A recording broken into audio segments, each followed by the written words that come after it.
Bueno, este es un video introductorio al método de los elementos finitos, donde a grandes rasgos vamos a ver cuáles son las ventajas.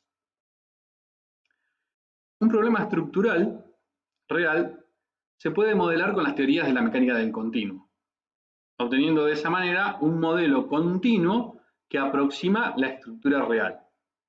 Ese modelo continuo puede ser resuelto mediante las soluciones a las ecuaciones integrales o diferenciales que salen de ese modelo continuo. Aunque también podemos aplicar métodos numéricos que nos van a dar una solución aproximada a lo que nos daría la solución a la ecuación diferencial.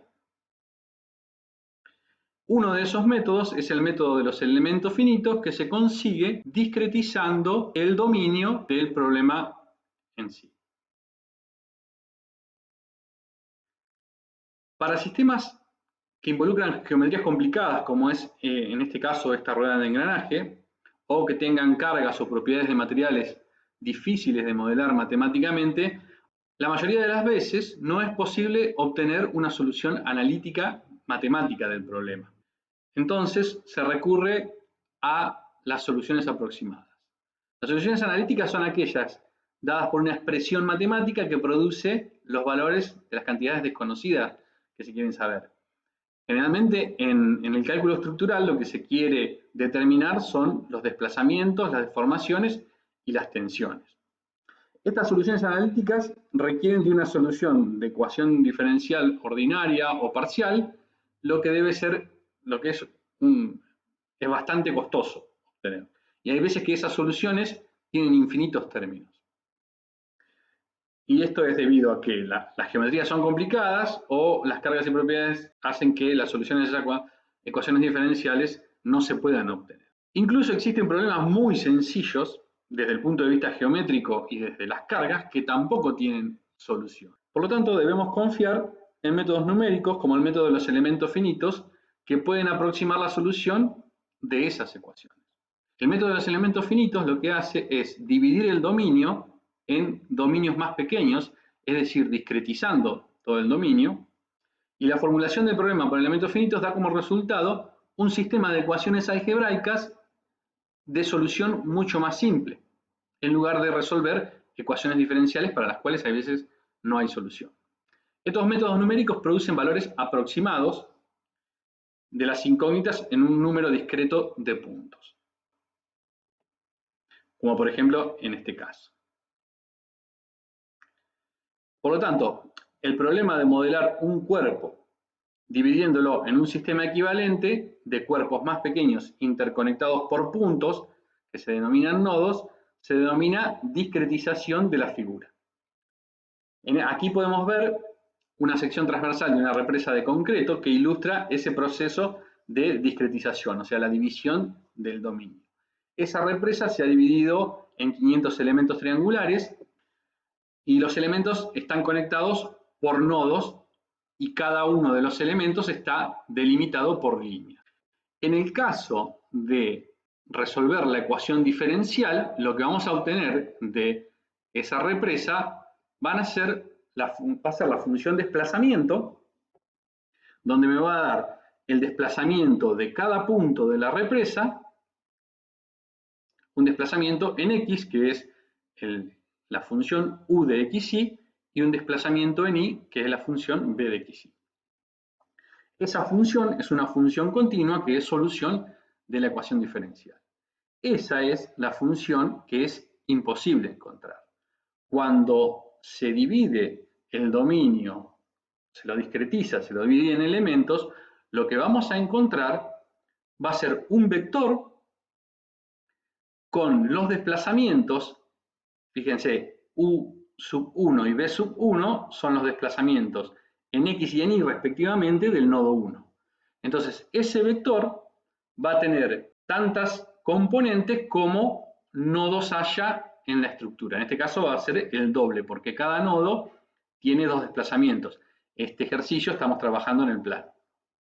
Por lo tanto, en lugar de obtener una solución continua, voy a tener la solución de ciertos puntos. Esto es lo que se llama discretización.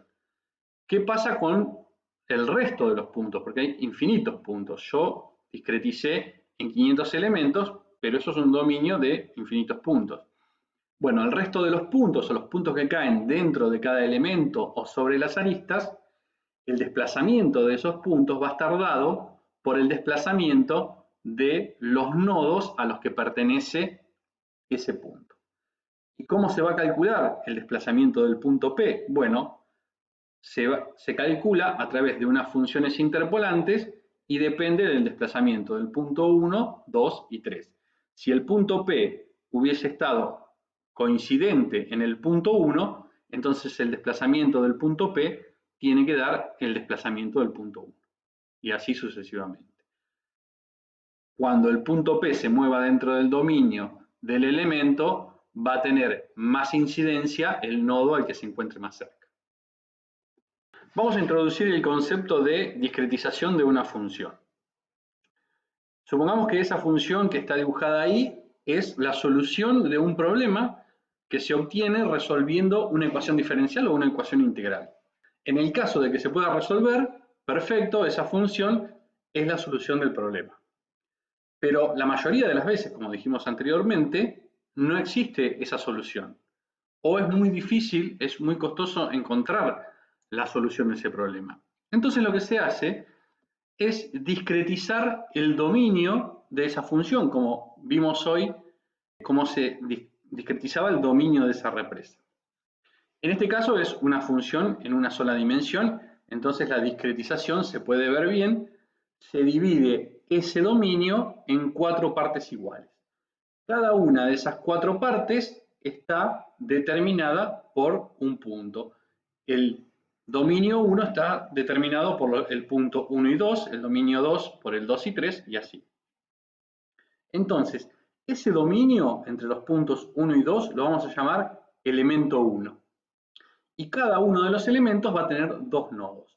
Entonces voy a resolver el problema solamente en esos 5 puntos.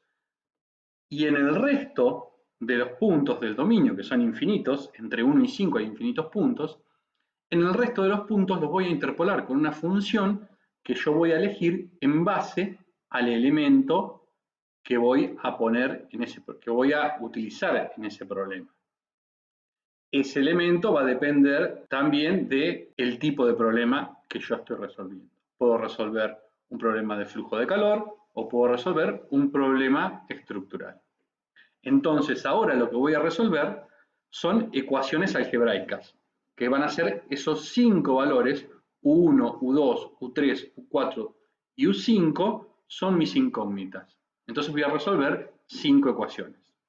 Obviamente, como puede verse, a medida que el dominio lo divida en más elementos, esa función va a aproximar mejor a la primera función, que es la solución exacta del problema.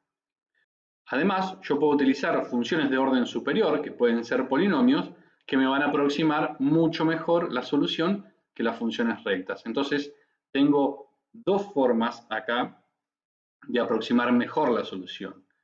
Aumentando la cantidad de elementos, por un lado, y además aumentando el grado de la función aproximante.